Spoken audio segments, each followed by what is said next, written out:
Hello. Let's talk about fish shell, and specifically fish shell variables. The way they work is kind of neat. Every variable is actually a list, or an array, a tuple, however you may call it. Let me give you an example.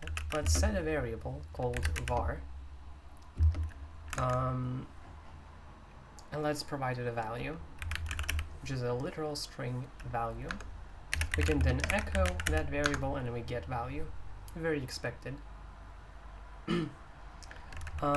Let's set this variable again, but now we do value and value 2. We echo it again, once again this. What's the difference though? We can use printf to print, believe it or not,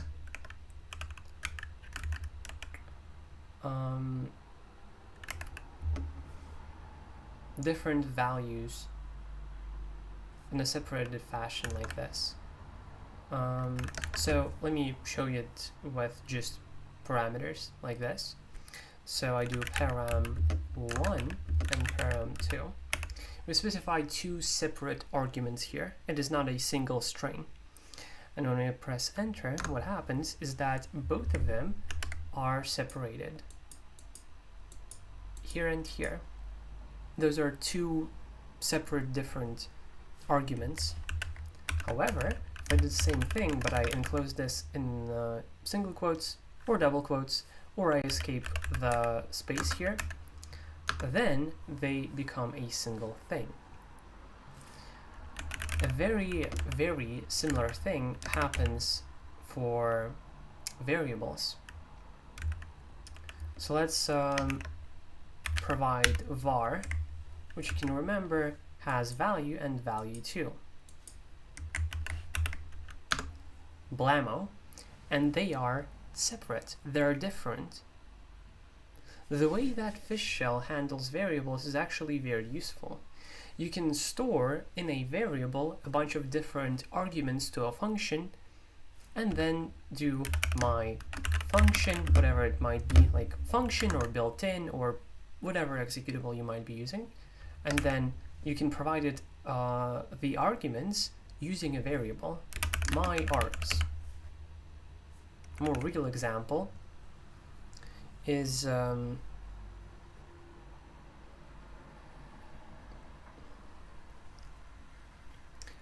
maybe yeah, sure, maybe you want to use ESA, but then you realize that there's a specific combination of arguments that you want to run it with, but only sometimes, to the point where it doesn't really make sense to make an abbreviation, and you want to just temporarily store it in a variable. I guess you could just make the abbreviation for the session, but help me out here. I'm trying to think of an example. So maybe you do like tree and then reverse sorting and then time is something, whatever it might be. You can just store this in a variable and then do ESA args, and boom. So this is all very, very useful, but because of things sometimes storing as lists rather than as plain text, it also gives us some issues. So what if you wanted to set var to be value and value 2 as a single string? Well, you do like this. However, this is a bit more difficult for expansions, because what you can do, you can set var to, in brackets, you can now specify the command to run. So you can do something like ls, and the output of this command will now become the value of var. You can echo var and this is what happens.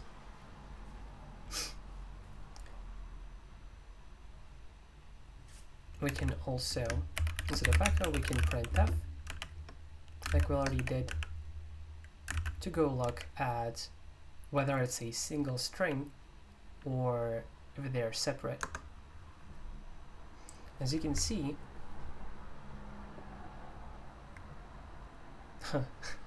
it's actually pretty interesting. It starts with this, which means that before the first one there's a new line. But yeah, everything is in its own thing. Even this. How does this variable splitting work? So effectively, you get the output of a command and then it gets split into a list. How does that work? So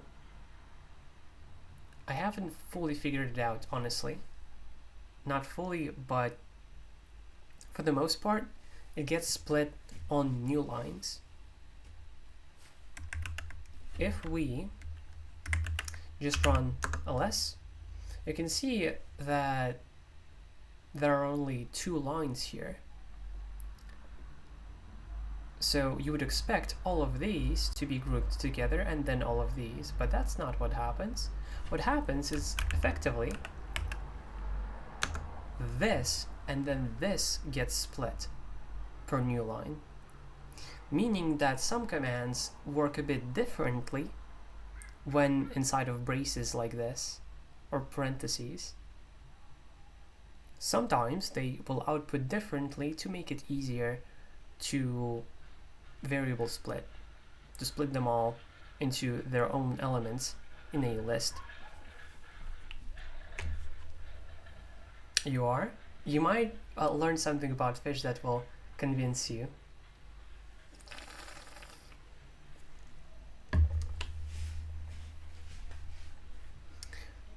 But of course, the benefit is that when we store this in a variable that keeps all of these elements separate, what we can then do is I'm really hoping I'm not going to delete everything in my fucking home directory, but I already used move again.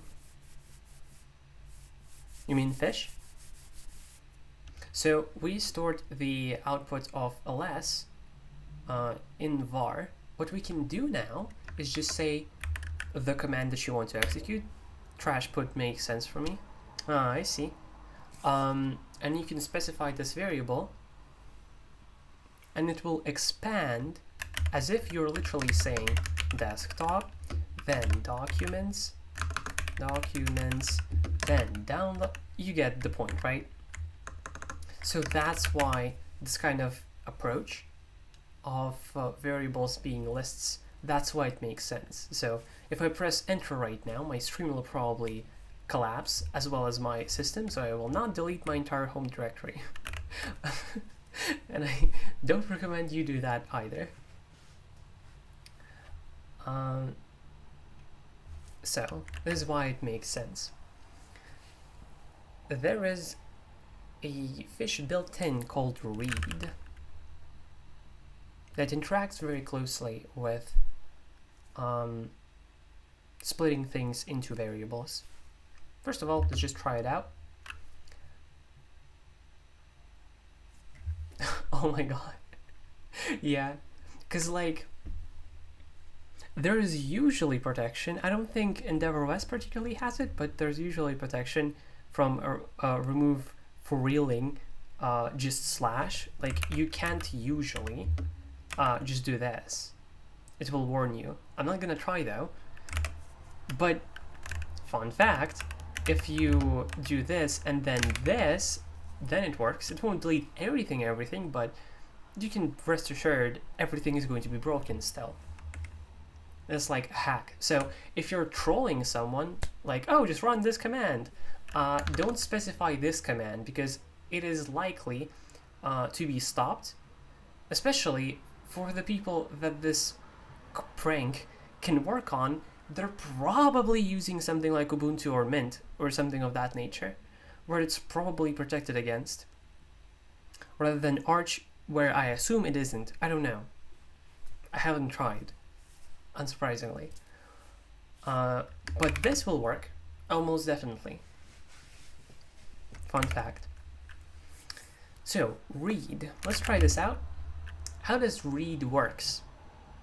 It takes in input from stdin, and if you don't know, stdin can either appear here, where it asks for your interactive input, or if you pipe something into the command, like this, echo something, then it takes stdin from here and no longer asks for your input. I've done it now, my laptop just got factory resetted. Damn. Rip. Because like, ah, fuck, it's just so much effort to like redo a lot of the things again. Well, I guess not as much anymore. It was a huge fucking trouble back on KDE because I need to go into fucking every GUI menu and change everything. Well, in AwesomeVM, I just have my .NOT files and that's it.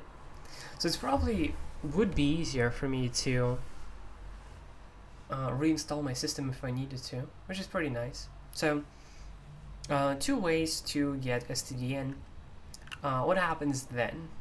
Then we can specify variables, var1, var2.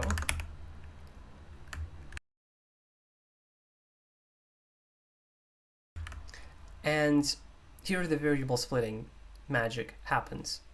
Let me show you interactively and then explain kind of how it works. I type in apple, space, banana, enter. Okay.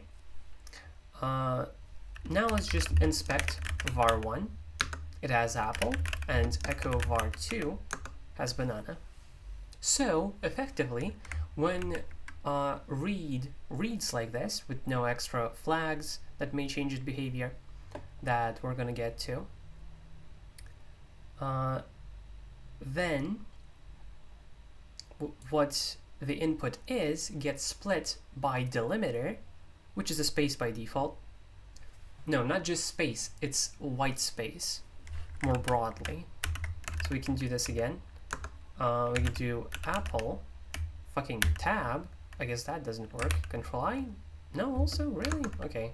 A lot of spaces. Banana. And then you'll see the same result.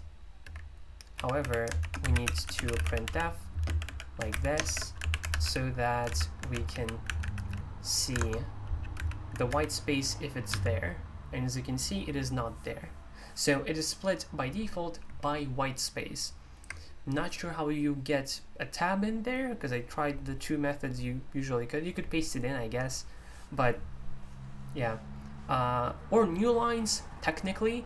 But if you press enter, which would enter a new line, you just accept the input of read rather than creating a new line. So once again, I'm not sure how you would actually give a new line there. Bash also does that. Yeah, because read is also a GNU utility, like standard GNU.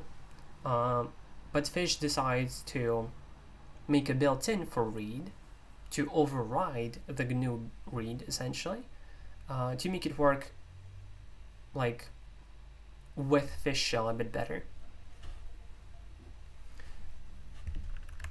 Let's print var2. Oh, that's actually kind of surprising. Huh, interesting. I fucking take back my words. Okay, so the delimiter by default, I assume, is a singular space. I did not know that. I might have misread the docs. Okay, so yeah, the default delimiter is a space. However, you can specify your own delimiter with a -d flag. You can specify nothing and it will split it by every single character. Let's try this out. Apple, banana. Let's echo var1. What do you expect to be in there? A is in there because we split by every character that we put in, like this. Let me actually make the terminal a bit bigger. Yeah, so that's why in the first variable we just get a, and then the bigger question, what the fuck happens in fucking var2? Interesting things happen. Everything else is in there. Everything else. So we input 2 words. They are separated by a single space. So 2 words and 2 variables. However, what if we inputted more, like we did just now? It doesn't have another variable to store it in, so anytime there are like extra stuff that doesn't have another variable to go into, all the remaining stuff goes in the last variable as a singular thing. So we do var1, var2, var3, var4, and do apple. This will go to the first variable, because there is the first variable. Apple, banana. This will go to the second variable. Orange goes to the third variable.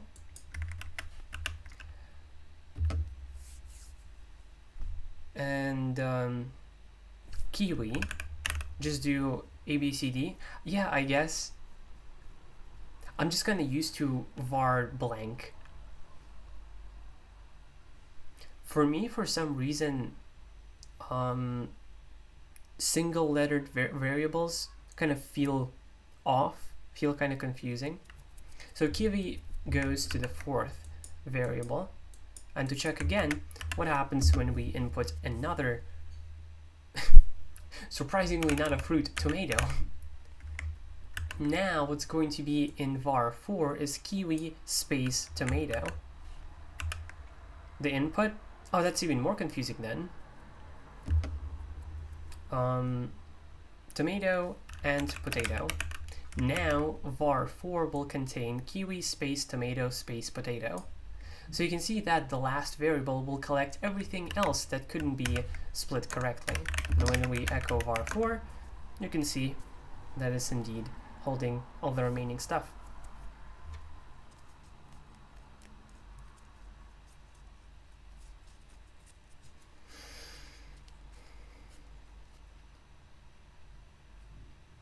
Gotta pray Tarawih and Isa. What is that? Is that from some different language?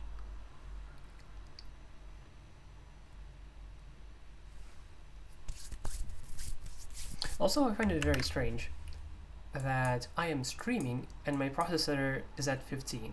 That's a bit strange. It's Arabic. Okay, I see. You would expect that, especially when I'm streaming, for my processor to be working a bit more. It's pretty strange that it's not. I almost don't believe my widget. Okay, so now we figured out that the last variable will contain everything else that couldn't be fit into the previous variables if they are there. If they are there. So if we just htop, yeah, but it's like really ugly.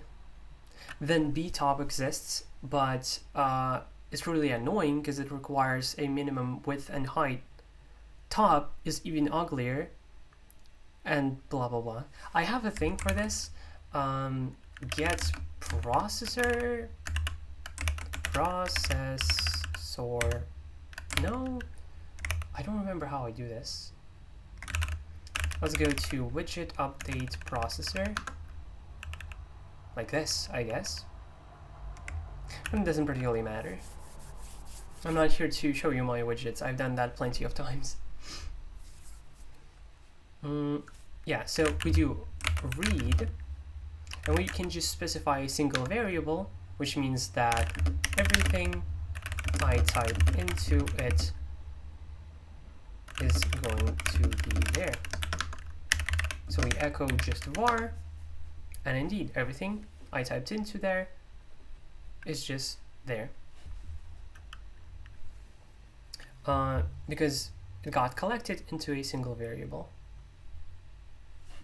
Then, alternatively, you don't even have to specify a variable, in which case everything that I type in, everything that I type in just goes straight back to std out, as you can see. With a new line trimmed, by the way, which is very, very convenient, so I can just type something in and it will go out. This is useful when maybe you want to make an alias or an abbreviation, a part of which can change. So you can do something like, I don't know, FD, and then maybe you specify, oh, specifically file, and some other options, whatever they might be. And then you can say read. And then you can say, oh, let's search for grommet. It actually won't find that. What can I find? YouTube DLP. And I just enter what I want to search for interactively. Blammo, and it finds it. So something like that. When you want to make a bunch of pre-built commands, and then somewhere in there you want to type in something specific. Usually and basically always, just using an alias or an abbreviation works well enough, but read really shines in scripts where it's kinda unreasonable to make an alias there. Depends on the situation, I guess, but if it's just a one-off command that needs input from the user, this is how you would do it, by using read. And read without any flags or variables will just get the input, it just output it. So it's very, very neat.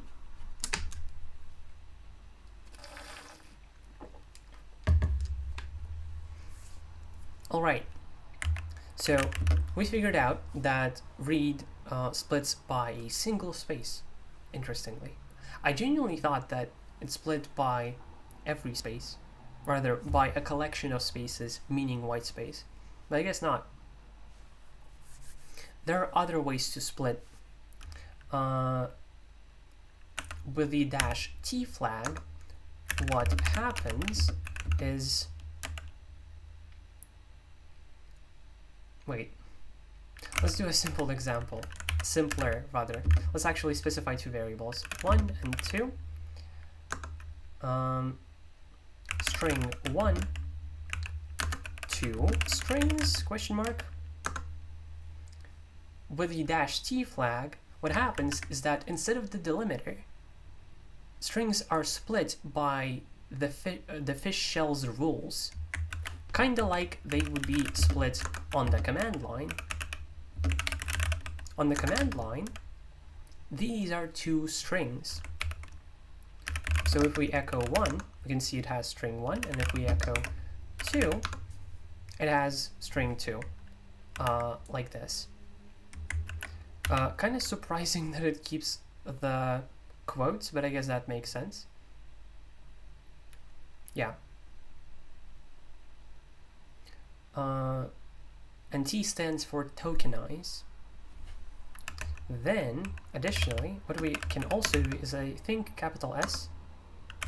Yeah, capital S actually enables fucking shell features in your input.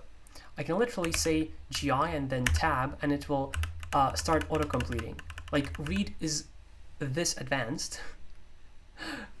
I'm not sure when I would ever need this, but technically this is really cool. Like, damn, holy shit. And this is just read. So maybe in your script, there's a single point at which you expect some shell command from the user. You can give them a shell input for them to give the command. So it's like really cool.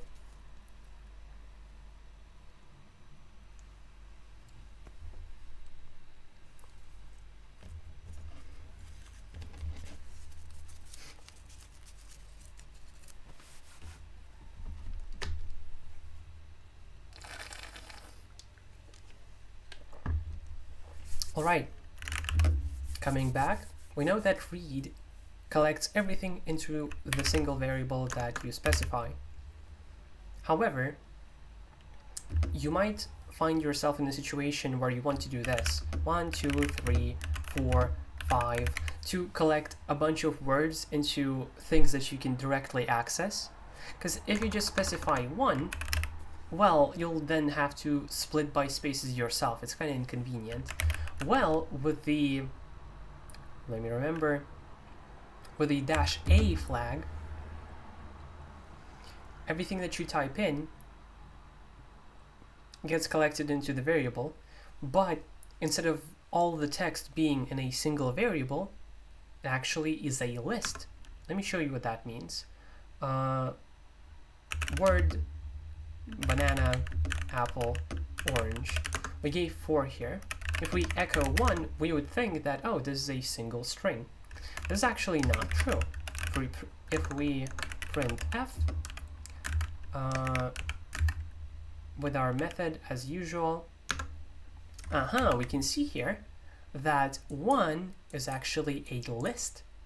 The -a stands for array, interestingly, because I assume it's like an old one, an old name.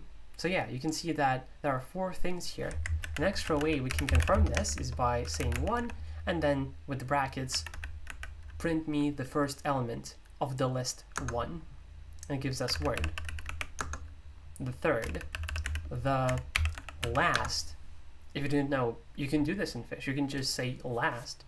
Better yet, I'm pretty sure you can do starting from the first one until the second last one. This type of shit is why I love Fish. Pretty sure you can't conveniently do this in Bash.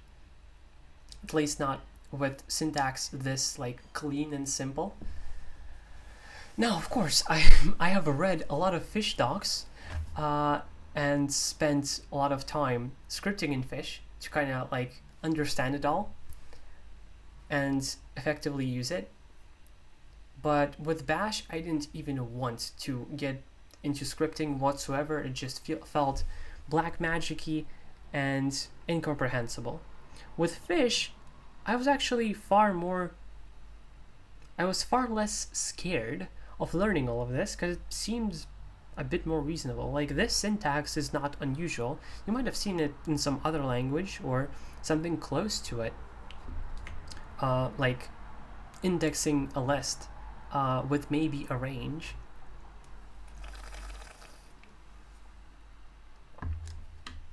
So it's like far more approachable. So we went over most of the things in read, all the most important ones. Another one that I do remember is capital L to mean line. So this will split.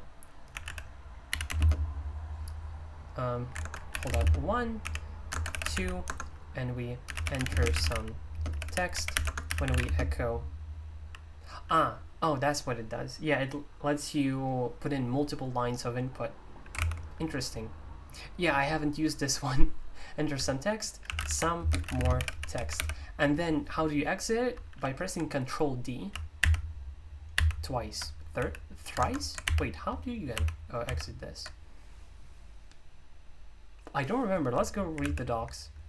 Man read. No, that's the new one. Fish read.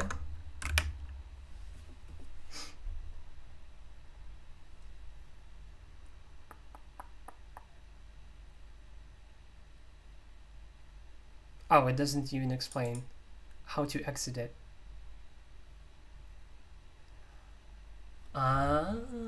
That's how it works. Interesting. Okay, so it reads a line per each variable that you specified. So if I press enter right now, it will exit. That's how it works. That's actually pretty cool. I'll need to actively remember it.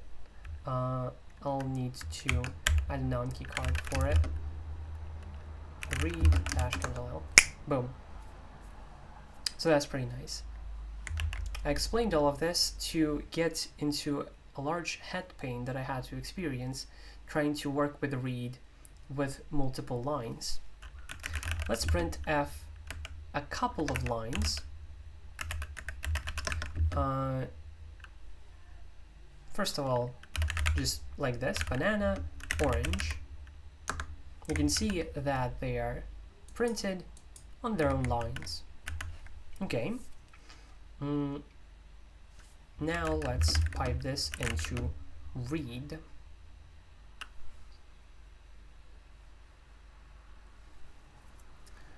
Trying to remember what I'm trying to show you. Let's echo 1. So, the usual situation that we are used to by this point is that, oh, okay, we only specified a single variable. Therefore, it's going to contain all of the things that we pass to it, because it will contain all the remaining stuff. We can even do it like this, and then echo 1. Here, it would make sense that 1 has banana, and you would expect, oh, then 2 has orange, right? No, it has nothing. It is unset. We can even check it like this. Set dash q for query. Basically, check if this variable is set. I guess it's apparently set. Oh, right, yeah. It's set because we used it in the past. Let's do test 2, and this tells us that 2 is indeed empty. So this line that we get from echo is just from echo. 2 doesn't have anything in it, despite us expecting, oh, like orange should be in there. So the way that read works is that it's mostly only useful if all of the input is on a single line, which makes sense considering that in the interactive thing you can't enter multiple lines. You can enter a line per variable, yeah, with the dash capital L flag, but you can't enter a multi-line text into a single variable or into single anything. So what happens here is that it reads a single line, which in our case is banana, and ignores everything else, because it's like, oh, I already handled everything, even though it's just completely not true. So how do we handle this? We do a while loop. While read this, and basically it becomes quite a bit more complicated. Maybe not quite a bit, but it's definitely more annoying. We can set a variable that is like collected, and it's an empty string, thingy, let's call it thingy, while read, and then we need to end, and then we need to set collected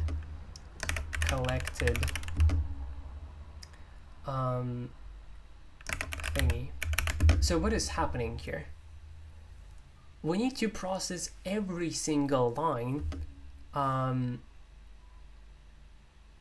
for read with a while loop. Essentially, while there is more input, meaning more lines than just the first one, read that input into variable thingy and extend, append, push that thingy into the collected list that we preemptively create. So it like is more annoying. You can't conveniently just whip this out on the command line. Usually it will be kinda unreasonable. It's a bit too much. And let's echo collected. So yeah, this is what happens. Interestingly, there is a space. Oh, I get why, because of the space here. Yeah, so now it has everything because we handled the lines.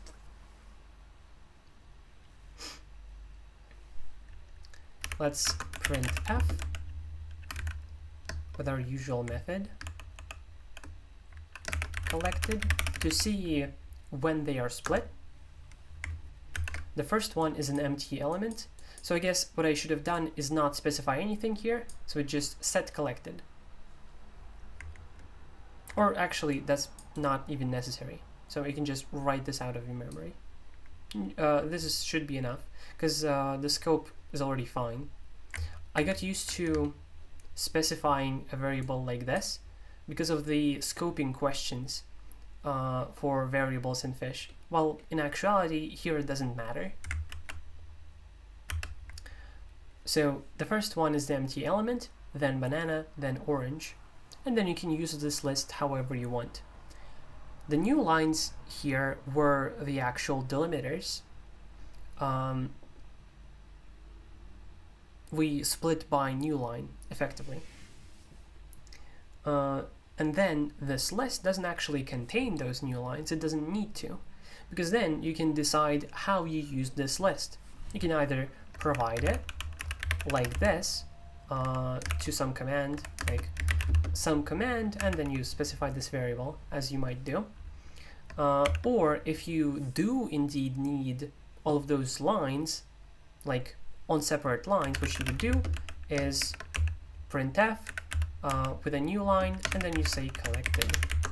And it gives us the first empty element, then banana, then orange. So, a bit too much struggle for something this simple, right? To just get output and then collect it as text that we want. All I really wanted to do here, for example, is just get text and just have that text in a variable. So yeah, effectively, this is where read isn't the way to go. When you want to contain strings literally, when they are multi-line, read is going to be kind of annoying to work with. And what you are kind of left to do is this. Set collected. We set a variable of the output of this command. First I'm going to do it like this, and then I'm going to give you the thing that I actually suggest. Let's echo collected to see what's in there. As you can see, it does not contain new lines. It's just two separate things. When we use parentheses command expansion, everything in there gets split by new line and collected into a list that is this variable. So banana and orange are separate elements. Element 1, element 2. But to get a string, like a normal string, we do it like this. And now when we echo collected, blammo, we actually get the literal text that we were trying to capture. So this is a lot of like specificity and minute details that you kind of have to remember to work with. It's a bit annoying, but as you get used to this, it starts becoming of a clearer picture. Although I do realize that it is kind of ass, because Fish shell, however good it might be, is still a shell language, a language that's made to be bad, kinda.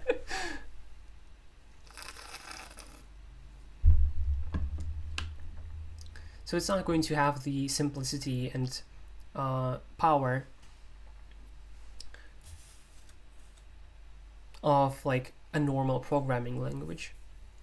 I do find it funny that Fish shell out of the box has way more like STD, way more functionality than Lua. I think it's a huge win. Despite Lua being an actual programming language. But yeah, Despite all of this difficulty, I still enjoy fish shell a lot.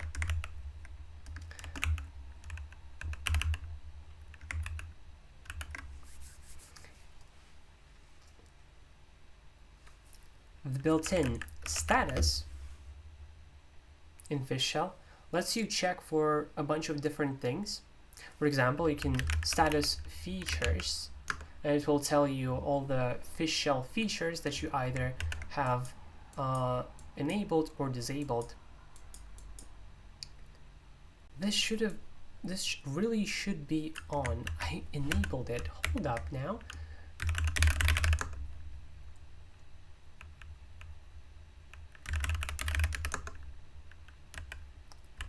Feature, right? Like, I very much enabled it. Very strange. Here it is. Nice. Yeah, so you can opt into these. If you see one of them being off, you can go read about it in the docs, what it does, what it means. But I mean, I guess it already explains it pretty well here. This specific feature makes it so question mark is just a normal character and it's not special in fish shell. I assume the idea behind it is that asterisk already globs, we don't need question mark. I disagree with that, but the way that these features work is that first they are opt-in, then they are opt-out, and then they become the default behavior in fish, and you cannot go like to the past. So effectively, this will eventually be true, for worse or worse. Low-key. So I decided to start using it earlier. But the reason why I decided to show you status is because of is interactive. This is really big, and when you install fish and go into your config.fish for the first time, you will see this command being used in an if statement. If we execute this, nothing happens because it is correct. We are interactive. What is interactive? Interactive means this. You are currently in a terminal and you have access to all the shell features, like being able to type in read, for example, being able to type in your world terminal. The output can be printed to here. Basically, you are in a terminal. You're interactive. However, if I have to explain this first. So this is my fish shell command runner that uses Rofi. If I do status is interactive, and if it is not interactive, then say not interactive. And I need to bring back notifications. It says here not interactive. So the difference here is that in this, I don't have like a terminal that I'm looking at. No, it just takes literal input and then runs it through fish. This is not an interactive fish shell session. So you can differentiate them in your scripts and functions.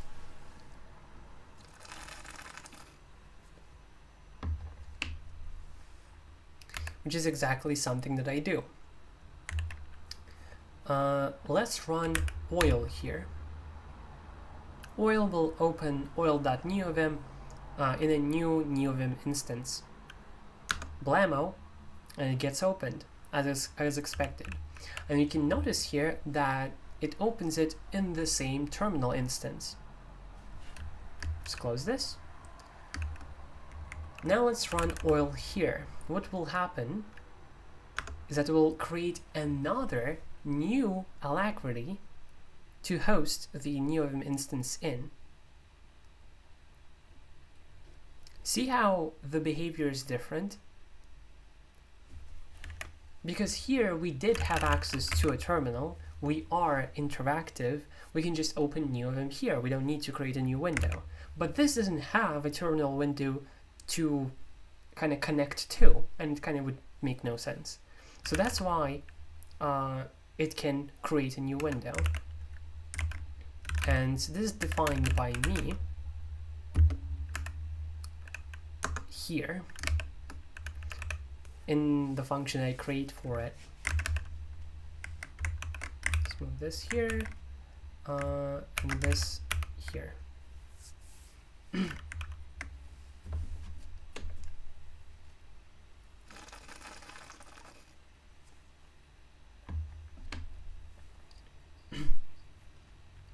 So yeah, you can create different behavior depending on how you're executing a command. And this is really big, but sometimes hard to figure out how to make work. So if I'm interactive, just execute neovim in the current directory. This you can ignore. But otherwise, if we are not interactive, then create alacrity with the name oil and execute neovim there in that new instance. So that's the more or less idea of how we can use this. So if you also have something like this, in Awesome Window Manager, for example, by default you can press Meta R and it will use a prompt here to run something, but not in your shell by default, but you can enable it to run in your shell. It also is kind of slow and kind of so I just made my own.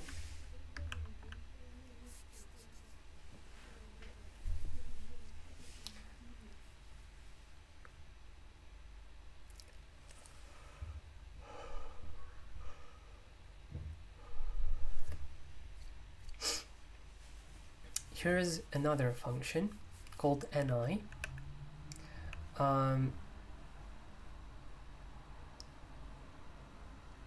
That only exists because of this idea of interactivity.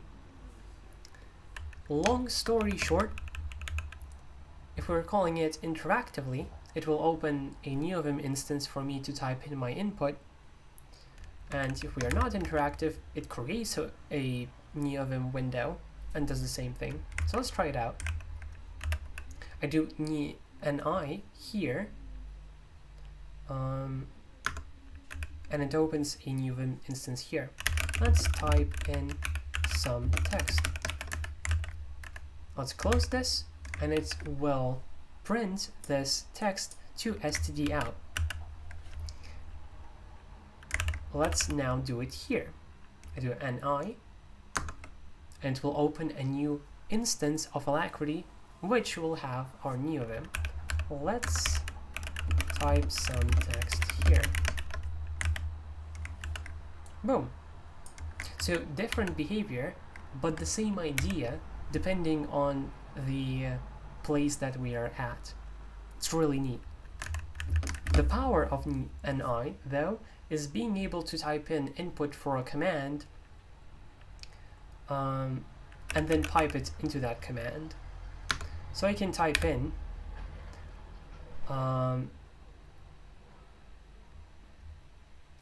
hello ChatGPT, can you teach me about systemd timers? Wait, it doesn't 1F9D0. Boom. And then when I close this, it gets inputted as the prompt to TGPT. And here it is, it's yapping.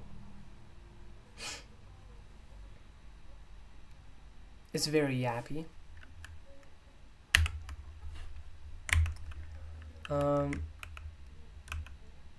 So boom, I should probably show you what neoline looks like. Neoline, so you can actually use it.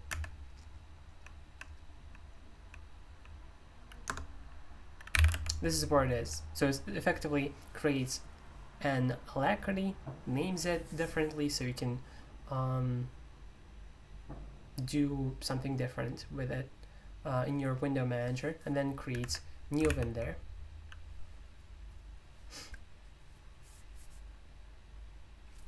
Boom.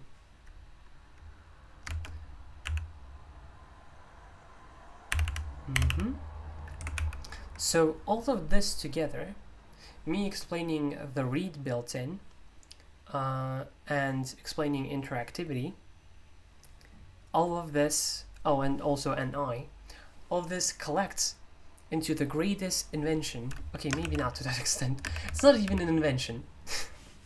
So there is this feature in Vivaldi that lets you search on different search engines by using prefixes like this, and then you can type in your search. You can probably notice that it's slightly kind of slow and it's kind of janky and strange. It's not particularly immediate. This issue has more problems, which I'm going to explain later. Basically, Vivaldi has this feature, really cool feature. Then, if you're using KDE and KRunner, or just pressing the meta key, which you maybe haven't disabled, you can disable it, by the way, if you're wondering, because I hate when modifiers do things on their own. So yeah, KRunner also has that feature. You type in a prefix and that lets you search on that search engine. I think Brave browser also has that feature. Effectively, it's not an invention at all. It is not new, but I recreated it. Why? Why did I recreate something that already exists many times over? Because all of those solutions are bad. I don't like them.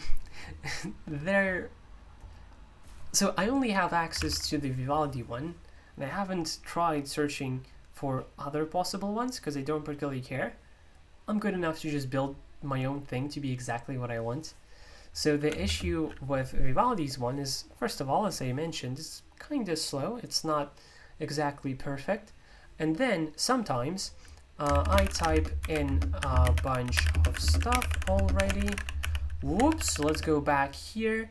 And then I change something, maybe added a word. I'm like, okay, let's press end to go to the end of the thing. And sometimes it just like discards my prompt and I have to rewrite it. That is like, what the fuck is happening, right? It is super strange. It is incredibly stupid. So I'm gonna fucking inspect you.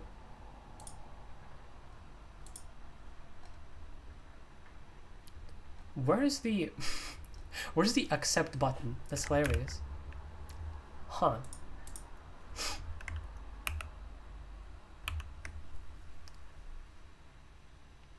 So that is an issue, first of all. Actually, second of all, 2 issues so far. Then the third, not really an issue. It's low-key my fault, but I can't like exactly say that it's a fault. I have the first Vivaldi instance. I have the second that has social media. I have the third for Spotify, because unfortunately I don't have access to the normal client anymore, because I don't have a VPN. It's a whole fucking entire issue. And the fourth one for YouTube and reading manga. What happens? Wait, I'm coming at it from the wrong entry point.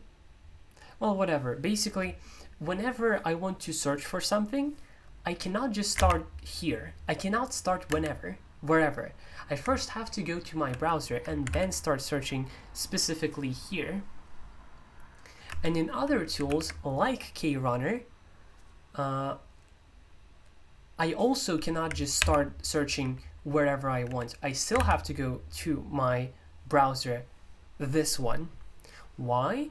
Because when you try to open something with your browser, from the terminal too, by the way, the instance of your browser that is going to pick is going to be the last instance that you were in. Maybe I'm on Discord here, and I try to search for something here. The issue is that it will open the tab here, which I do not want. This is specifically for social media. Media. Nothing else should ever be here. Same for YouTube. Same for Spotify, and especially so. It has to be here. So I always need to specifically go to this workspace, to go to this browser, and then can I search. It's like an extra step.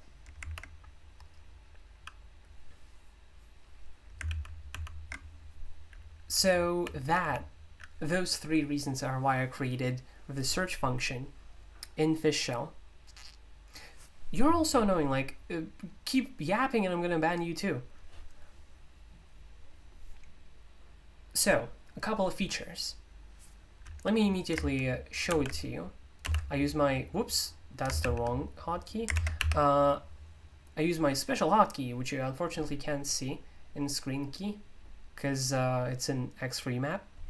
Brings in Rofi for me to type in the input into. And now talk about system D timers. Boom. I type in my prompt and it will ask, find this prompt. That's not a sentence. It will give this prompt to find, the AI that I constantly use. But before doing that, it will first move me to the second workspace. Can you talk about system D timers? So it moves me here first, and then opens it on Google. Wait, hold up. Did I use the wrong hotkey? Can you talk about system D timers? Here it is. I used the wrong hotkey, I guess.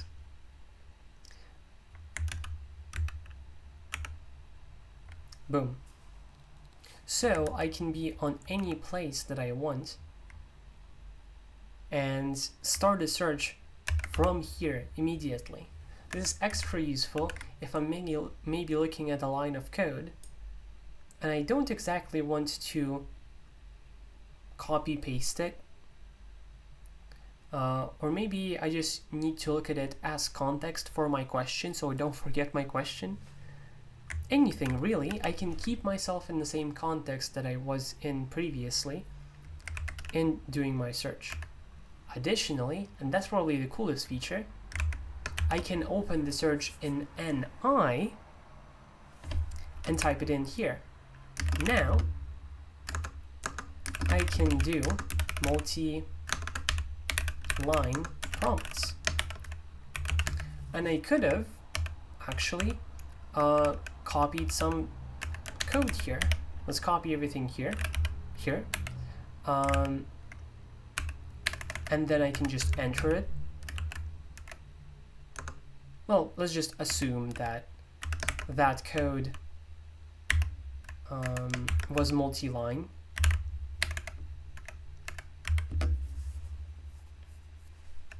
Yeah, I can just collect my entire prompt into a single one, and then once I'm done, I can ask it find, and you will see here that it actually does keep the multi-lines, which is really fucking cool.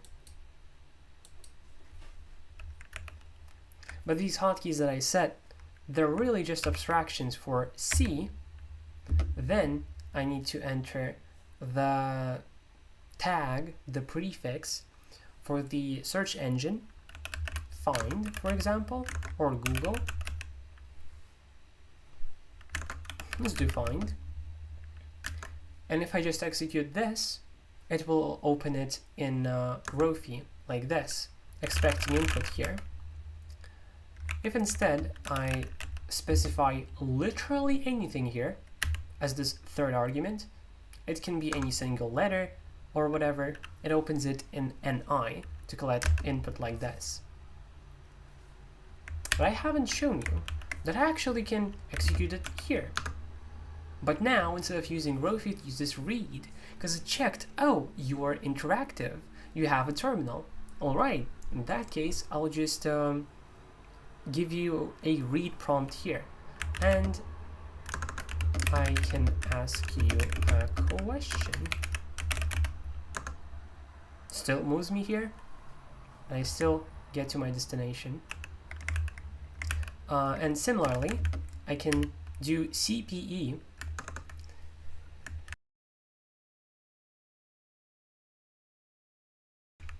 What's going on here? I piped in from the sidebar. I'm explaining the power of fish shell. Well, I guess it's in the title of the stream. But that's the TLDR. So I can specify find and then edit maybe or neoline. It really can be literally anything. And opens new of them in this instance. And once again, I can enter my prompt and ask it here. So the hotkeys that I use are just like for this command, abstractions for this command.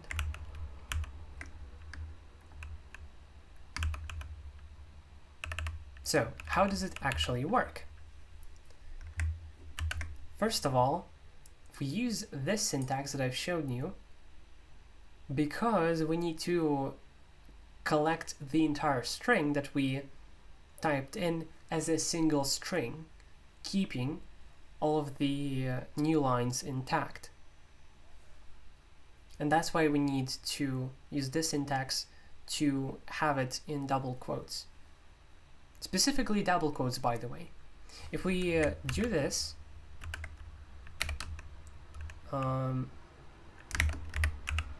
with single quotes, it no longer works. You can actually see from the syntax highlighting that it doesn't.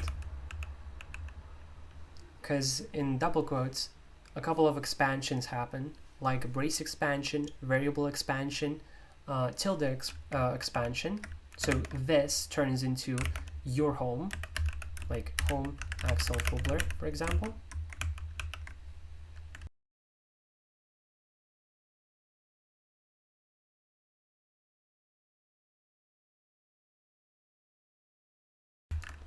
Then we need to escape this string that we got, escape it so it is valid as a link. This we will later use to construct the whole link that we will call with the browser. So this happens, the NI action happens, if we specify literally anything as the second argument. But if we don't, then we check for interactivity and either use read to get our input, or we use Rofi to get our input. However, here we do not need to use this double quote syntax. Why? Because we can only enter a single line. So keeping new lines doesn't matter here, because it's impossible, or at least unreasonable. Like if I'm entering, whoops, not this. If I'm entering a new line here, I am doing something wrong and I should be using the other hotkey. That's my thought pattern, but I'm pretty sure it's also like impossible to enter a new line here. So that's why it doesn't matter here. And we can directly just pipe into string escape to escape the string that we got from read as a valid URL that we can later use. And same thing goes for Rofi. We just enter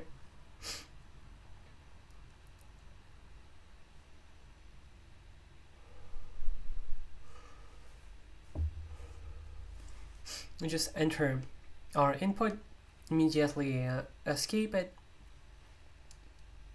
and do some other logic to check whether we pressed escape while in Rofi. If we gave it no input, then we don't continue. I guess I could like simplify all of this stuff considering this block, but it doesn't particularly matter. Then I get moved to the second workspace, and this is the actual like magic that gives us the link that gets opened. So if the first argument is p or find, we open this link in our browser that starts with this, and then we just add input to it. An input is what we typed in turned into a valid link. And interestingly, yes, it can keep new lines. I was kind of thinking that it couldn't, but no, it can. It just encodes new lines correctly, which is really cool. And then everything else that is not p or find uses Chrome instead. This should technically be in double quotes for a very specific reason. If I don't specify the first argument whatsoever, so if I just run C,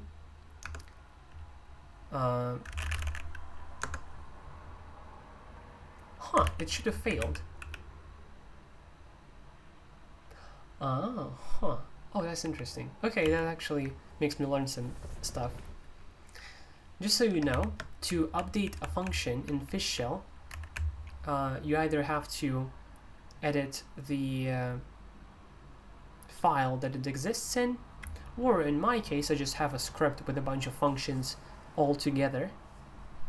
To update it, I would need to run this command, which I did not change. So effectively, this behavior that we just looked at happens like this. It was actually unexpected to me. So when you try to pass a variable, let's actually just open a new thing. When you try to pass a variable to any command, including something like test, or I thought switch, let's stick with test for now. If this variable is empty, if it is unset, then test var will turn into just test, meaning nothing will be here, not even an empty string, nothing will be here, and test will give us an error saying, oh, we don't have enough arguments, what the fuck. So to make sure that if this variable is unset, just specify an empty string, this is what we have to do. And if var is unset, we essentially provide this, or this, I guess. So that's the difference that usually matters. But here with switch, even if we don't specify anything, so this can be empty like it was when we just executed C with nothing else, it understood that, oh, okay, so case everything else, including unset, this. I did not know that switch actually worked this way. I expected it to break in a similar fashion like test does. It's interesting.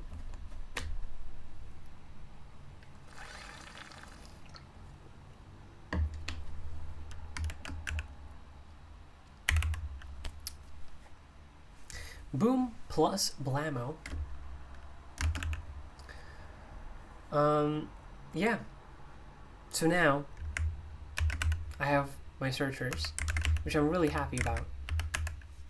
They're faster, they're more featureful, they're far less annoying, and they also move me where I need to be anyway. It's super nice. Now, let's talk about quick fix list. That's kind of a fucking topic of its own, honestly. How long have I been streaming? For an hour. I should, in theory, still have some energy in me. Let's search for event. I can now add every single path that you see in here, every single file location, to a quick fix list. Let me pop a snooze before I continue.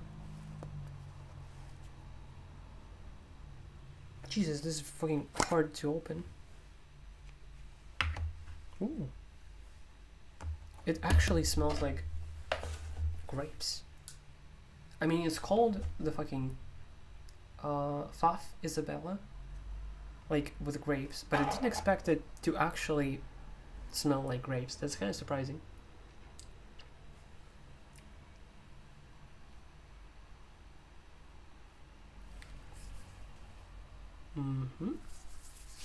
All right.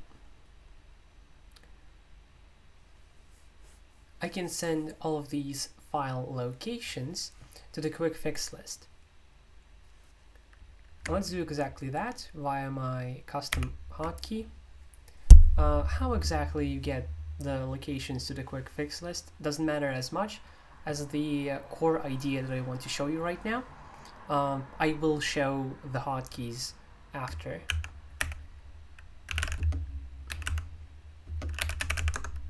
See, I won't forget thanks to that.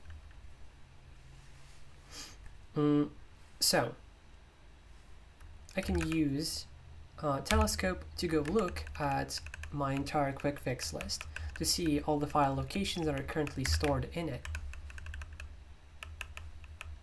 Okay, but I don't actually think you ever want to use this.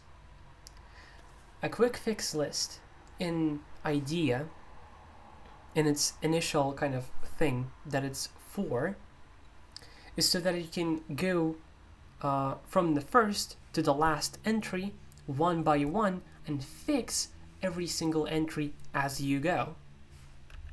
In the example, I search for event, and maybe I want to go rename every event in my entire project into something else, and maybe I can't trust the LSP to do it for me. I can actually give you a bit more of a real example. I think that may help. Let's search for Glaza, actually.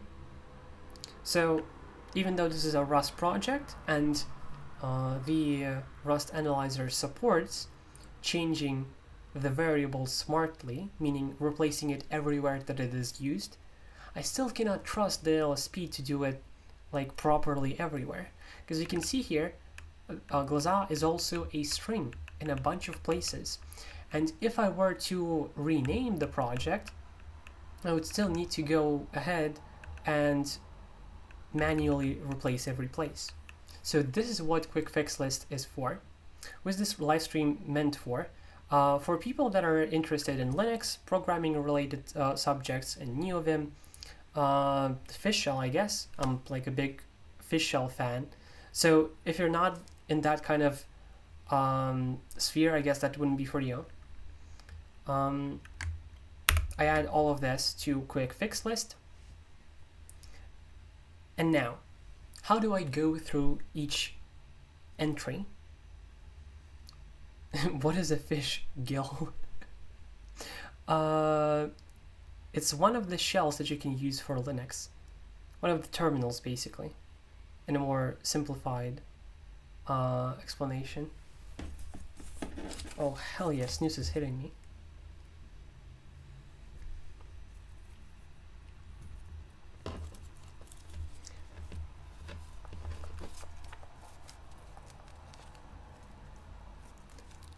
Nope, absolutely not.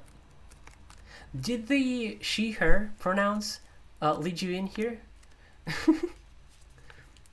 I am trans, but I don't make content, if you know what I mean. So not here. So, to go through each entry, there's a built-in command for this. C next. Why is it C? No fucking clue. I have no idea. I have -1 idea why it's C next, but it is C next for some reason. So we'll right now go to the next entry in a quick fix list, which is exactly what we want. All right, let's press enter. All right, we are on the correct place. We are even on the correct line and colon. So I can easily just do changes out word, blah, blah, blah. Let's change it. All right. But hold up now. We missed something. It said 2 of 30.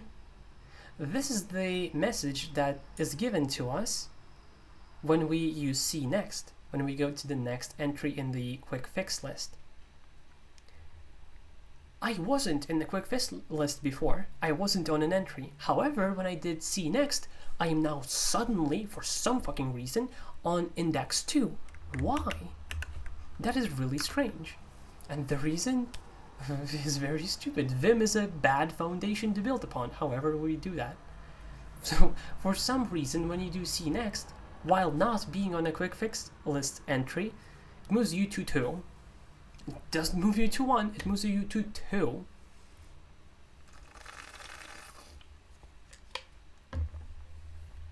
So what you have to do first is do see first, and only then can you trust to do see next. It is really stupid. Because let's be real here, I want to go to the first one first, and then to the second one, and etc. The reason why this happens, the way that it's implemented, is that once we get a quick fix list, once we update the quick fix list, the first entry is automatically selected. So even though we are not on a quick fix list entry, the first one is selected anyway. So when we do see next, we go from this first index that is already selected to the second one, even though we never visited the first one. But yeah, once you have done see next already, it just moves you forward, even if you move. So that's why we're currently on 3rd, because I've gotten to the second one. So this is very strange, and that is why I created my own thing to move me between quick fix list entries. I think it's in window. I'll need to fucking disable Celine. This fucking linter is not helpful.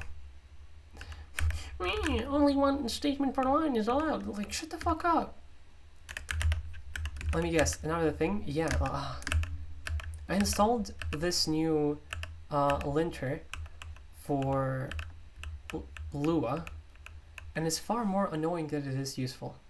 Not gonna lie. Since all of the Lua that I write is just config Lua, it just doesn't know most of the context, and it's acting very annoying.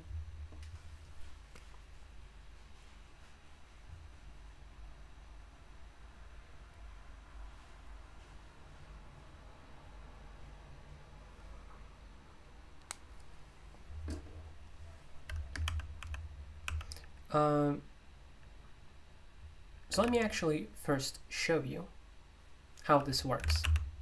Let's search for event once again, add everything to the quick fix list, and now I can press right square bracket W, and it will go to the next, meaning actually next. Actually next meaning the first one, because I haven't visited any other one yet. And then it goes to the second, the third, the fourth, fifth, sixth, and the last one. Right now, if I call see next, we're currently on the last one out of 7, so we're on the 7th one. What do you expect to happen when we call see next now? What I expect is like, oh, okay, it will go to the first one, because, like, it would rotate. Nope, it fucking errors out. It says no more items. Yeah, like, what? If I'm on the last entry and I want to go to the next one, I probably mean the first one. I probably mean to rotate. Same thing goes if I'm on the first one and I do see prev I probably mean go to the last one. It also errors out, but not with my mappings. If I use my mappings with right square bracket W, it rotates to the first one again. So effectively, I made my thing make far more sense, in my opinion. Where were we? In window. So that.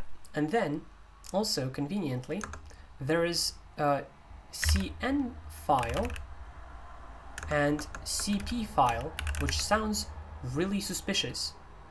As in,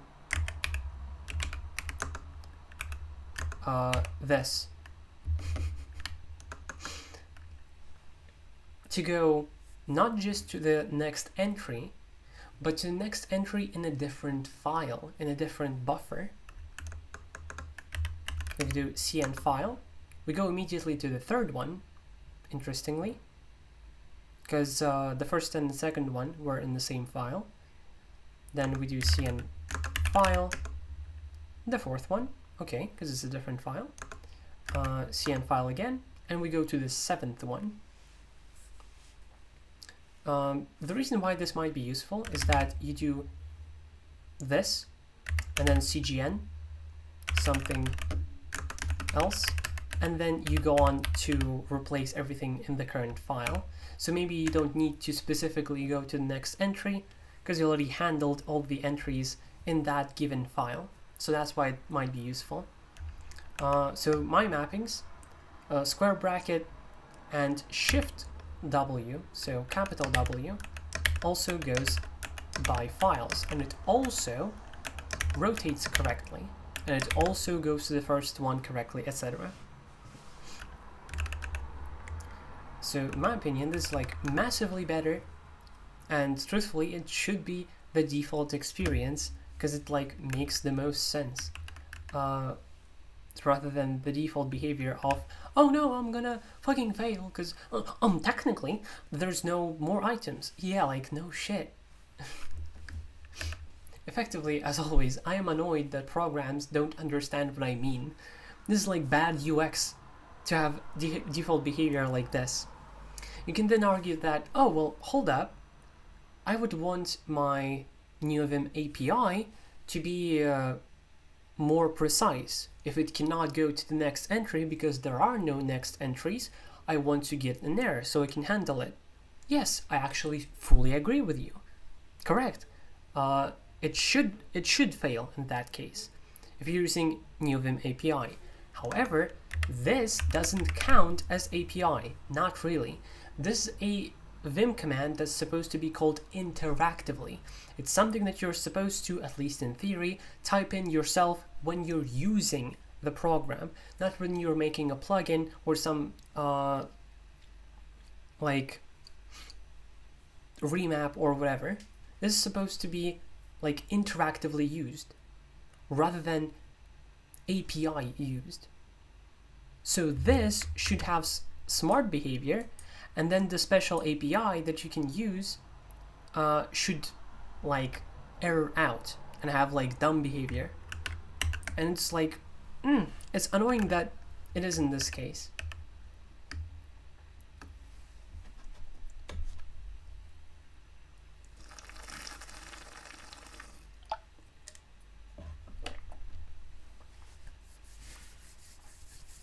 So let's go through how this works. First of all, we get the entire quick fix list. If it's empty, we just say, what the fuck do I do with this? Actually I haven't mentioned this. If I provide a number first, so I do something like 4, and then I do bracket W, I go specifically to that number. I can say 6. And here actually direction doesn't matter. I can say, oh, go like 2, so it would right now be the previous one. But I say forward W, it still goes to the second one, so it really doesn't matter. So you can also provide a count, which I find pretty neat. So yeah, if you specified a count, then go to that specific one. Alright, you did not specify a count. then get the quick fix entry index that you're currently on. That is what's displayed here with the 3 of 7 thing. So that index. Get the current buffer and the current line that you're on. If you're on the first index, but you're not in the correct buffer or line, so effectively the situation where the first index is selected, pre-selected by default, but you aren't actually on that index. So in this case, execute C first. Make sense? So the situation, let's search for something else to show this difference again. Magazine. Let's search for magazine. Let's add everything here. So we just added, thank you for the reactions. We just added a bunch of stuff to our new quick fix list. And as I explained before, the first index is pre-selected for us. We're currently not on a quick fix list entry. We're just somewhere. And I want to go to the first one. So quick fix index is 1 because it's pre-selected, but we are not in the correct buffer or line. And that is how it figures out to go to the first one first. 633? Jesus Christ! I have the word magazine 633 times in my entire project. That's crazy. What the fuck? Wow, that's insane. That is crazy. And see, this is specifically where it would make sense. So I handle this, for example. I go to the next one. Wait. I go to the next one. I handle this. I handle this. We'll eventually get to the example that I'm trying to show you. Oh, hell no. Can you please, like, go to where I want? YouTube notifications. I'll pretend I didn't see that. Yeah, YouTube notifications are actually fucking bad. I want YouTube notifications to show me every single comment that is ever left on my YouTube channel if it wasn't auto-modded. That does not happen. I barely ever see notifications for comments, which is really annoying. Yeah.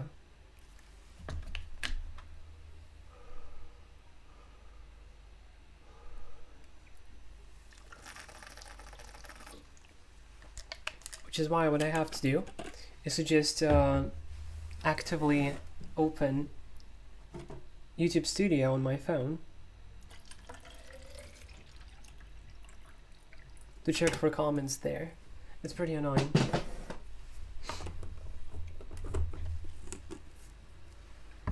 We will definitely get to the place that I wanted to show you the example in.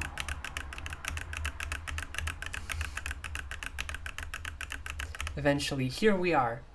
So here, using the go to next entry is not really needed, because I just do this, you know? And then change it to something else, blah, blah, blah, right? And then once I've handled this, I don't need to go to the next entry anymore, because even though I changed it, the positions would still remain the same. To give you the full example, I change it to something else. And still, when I go to the next entry, it still goes to that place, even though I already changed it. This is how quick fix list stays valid, even if you change stuff, because it just remembers the file, line, and column.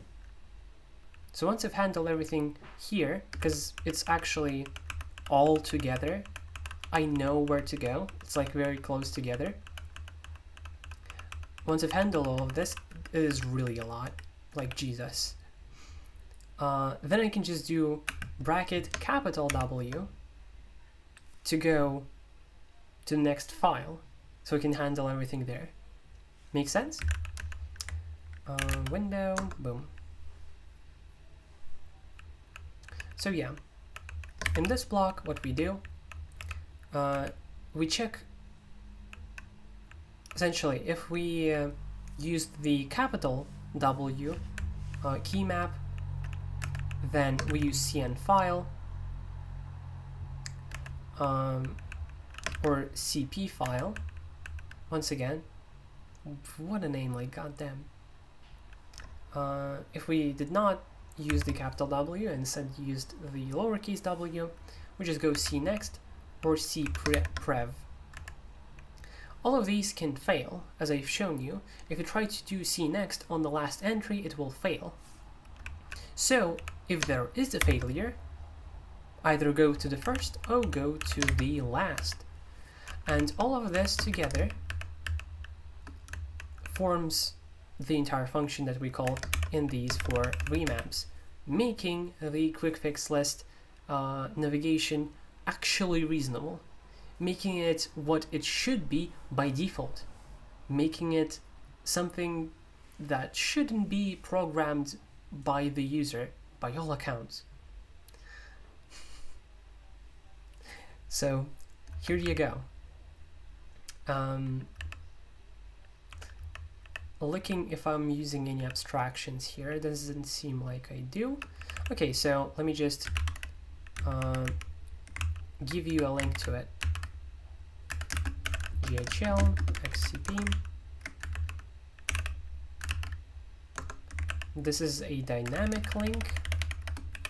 Parse branch head. This is a static link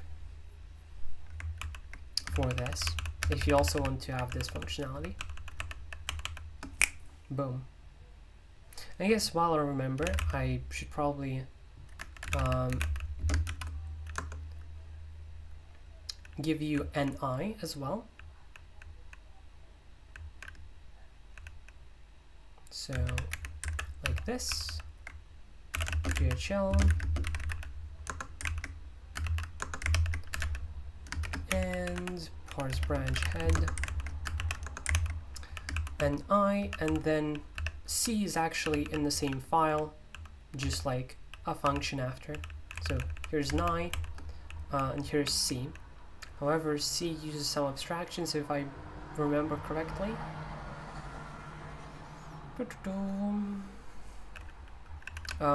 You would remove 2DAW. You would remove this to make it work for you, because use an abstraction that is very personal and I cannot do it smarter. Yeah, no abstractions aside from that. This you would probably remove, because move to this workspace first is a very me specific thing that you might not want. But if you do, VM control is actually something that you have to install. It's not pre-installed. So why is this like hyper specific and I can't do it smarter? If we do default read without this thing, this is the I said without this thing.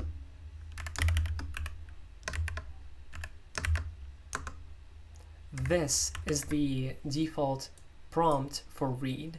It is very ugly, impressively ugly, as I very much like to say.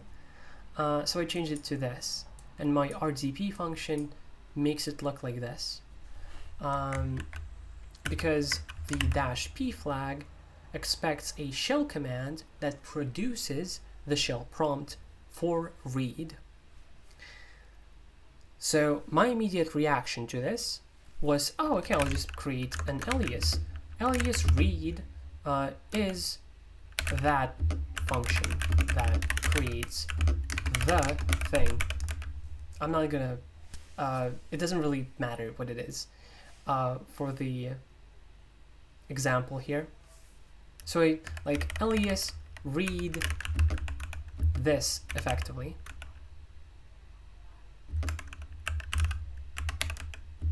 Right? So I alias read to read plus this, so it will always use my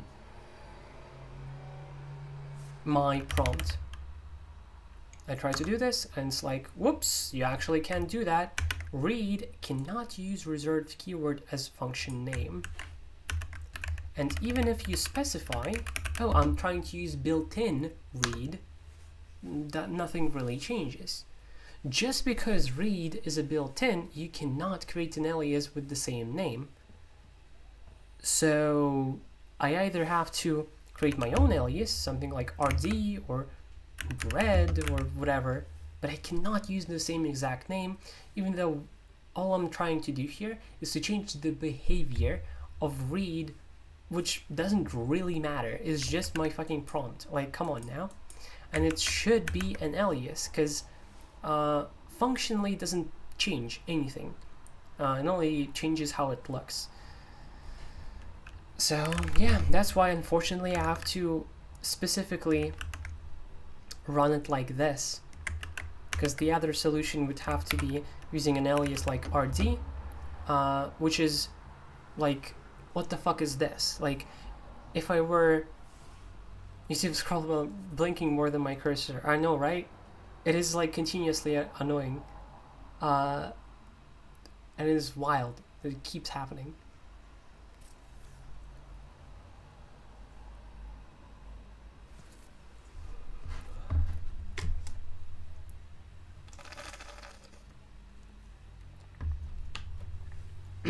So I wouldn't want to be using an alias for read, because it's confusing. If you look at this, you just will not know what the fuck RD is. And even if it's read D or something, you might guess, but you wouldn't be sure either. And then you might wonder, damn, what is this aliasing to? Sure, maybe it's just read and do my prompt, but maybe I also specify this and don't tell you about it. I won't. I'm like, I'm trying to be good about this, so I would tell you that, oh, actually I'm using read with the -t flag, but you as the viewer, you have no guarantee of the content creator you're watching to not be stupid. It's a reasonable assumption that I am stupid, so that's why you shouldn't, at least, trust me on this alias, which is why I kind of have to use it like this, where it's explicit, even though you can't understand what the fuck this is. If you go read the docs on -p, you'll realize that, oh, this doesn't really matter. Hi, back. No, I'm not back, I'm front. Uh-huh. Amazing. Yeah, so this is quite annoying. Let me still show you RDP, because you might be interested in how I make it so. I change the color, print out this special symbol, and set color to normal, blammo.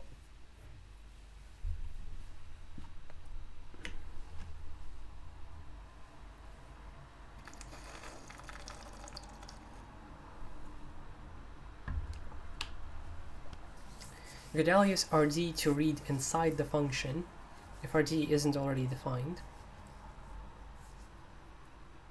I can't, that's the thing, I can't. So we need to somehow make read act as if it's this, which is either an abbreviation, which I'm currently using, or an alias. You cannot create an alias that is named the same as a built-in. Like, straight up. We cannot. Even if all this alias does, even if all it does is just built-in read, we can't. We remove built-in, we can't. You know?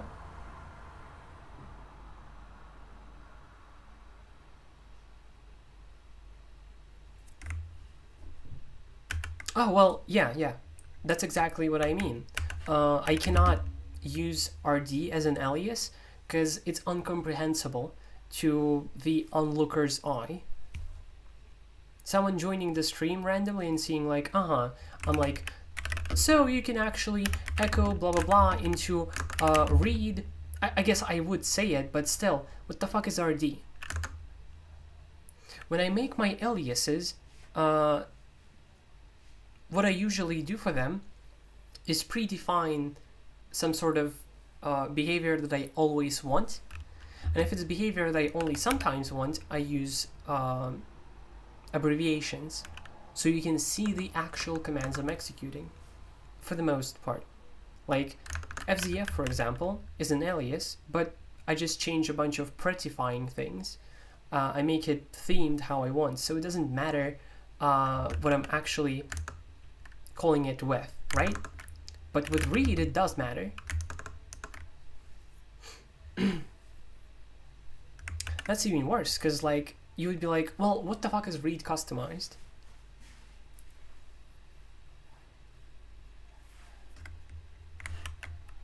So basically we cannot use an alias, we cannot use a function, we can only use an abbreviation.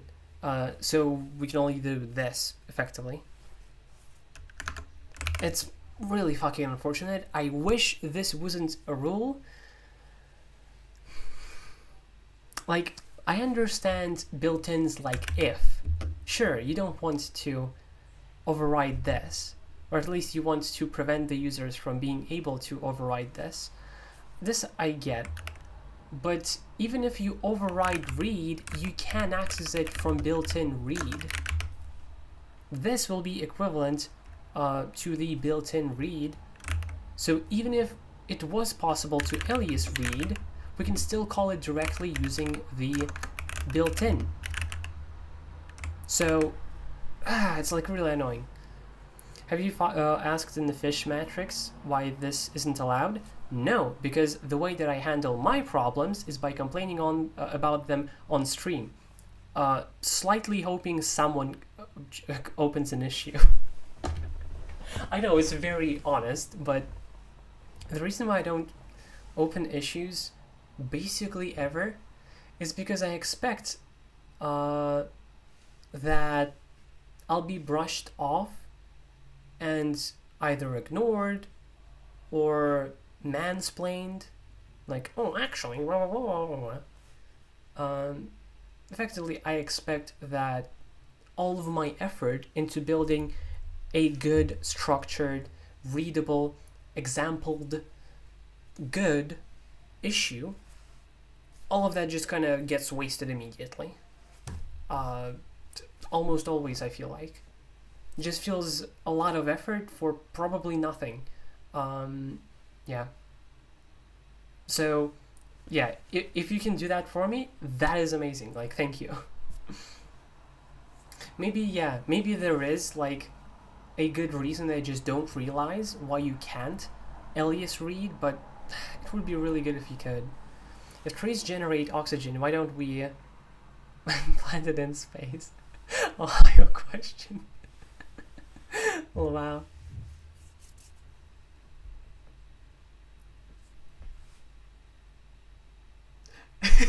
Yes, I am seriously thinking about it. So what?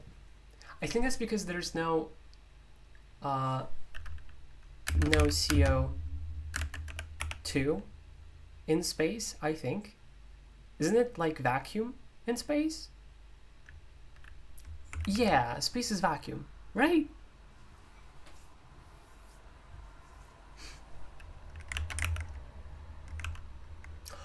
And I did not fucking forget because I fucking looked at the number.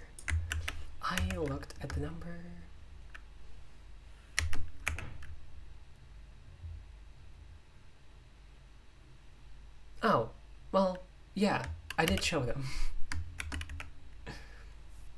I got ISIS in space, right? Well, I was gonna say, but it's not like it's floating around, but it's probably also floating around among many things. Yeah. I don't know, I haven't been in space, so I'm not exactly an expert.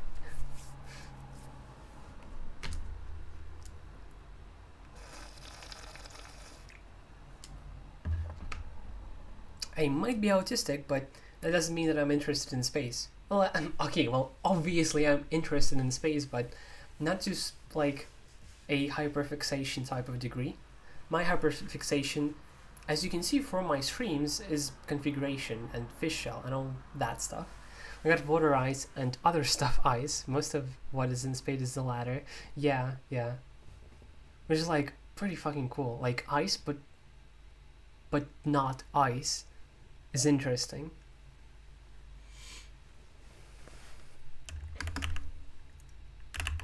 And I have officially shown you everything.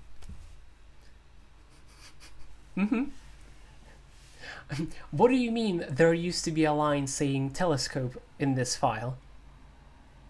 What are you talking about? That's crazy. Huh? Okay, well, if I'm being honest, telescope is just such a big subject. I cannot bring myself to talk about it. It is just so huge. It is humongous. I spent 3 entire days configuring telescope. And while it would be a very good idea, because I would spare you quite a bunch of time by explaining it to you. But it's just, it is overwhelming how much I would have to explain about it. So maybe eventually, if I see activity about people being interested in me talking about it, sure. But otherwise,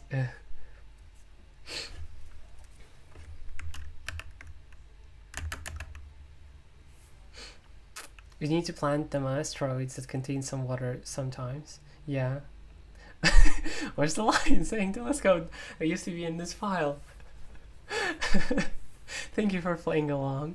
If Origin 1 is so far, it took more than 1 day to receive info. How many days do they took to update the software?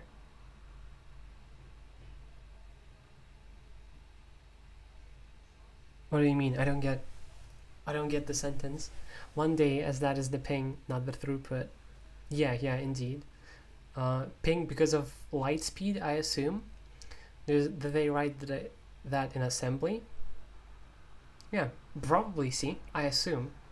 Which is pretty terrifying to think that space stuff is written in C, a very unsafe language, or rather a language that requires a lot of work on the programmer's part, on the human's part, to avoid errors.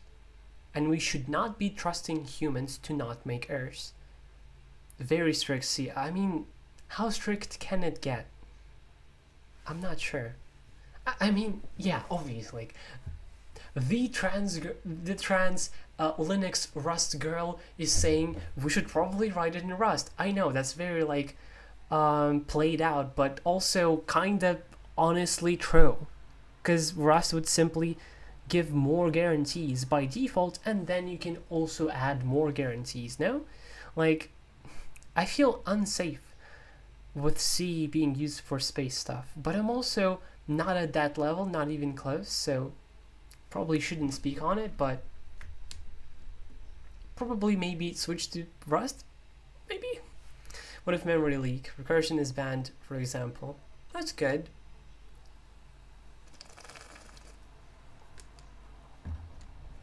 But there are more stuff than recursion that causes memory leaks though.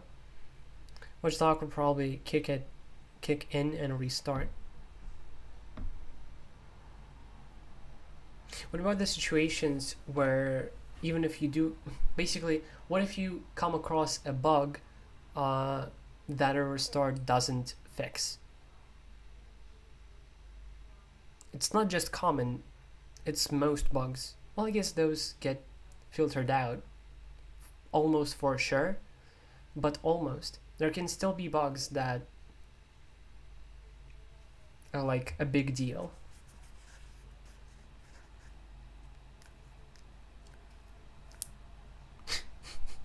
Let's start the woke space movement to replace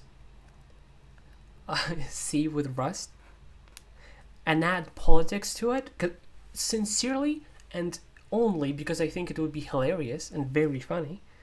Let's add politics to it that we should give the new person in town a chance. All you straights, as in C programmers, you've been here too long. Give space for Rust, meaning a queer person. You see the parallel that I'm drawing? I think it's hilarious. Hilarious because, like, it's a parallel with real politics, but in a sillier platform, you know? If you restart an embedded device, the bug will fix itself, be delayed. Alright. We got his brother Voyager 2.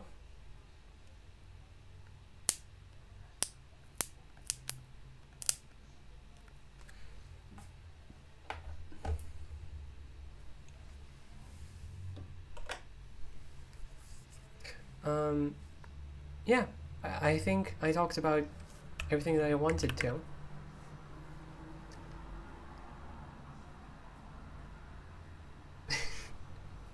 Sibling. True. It is strange to gender like a hunk of metal, but we still do it though. It's pretty silly.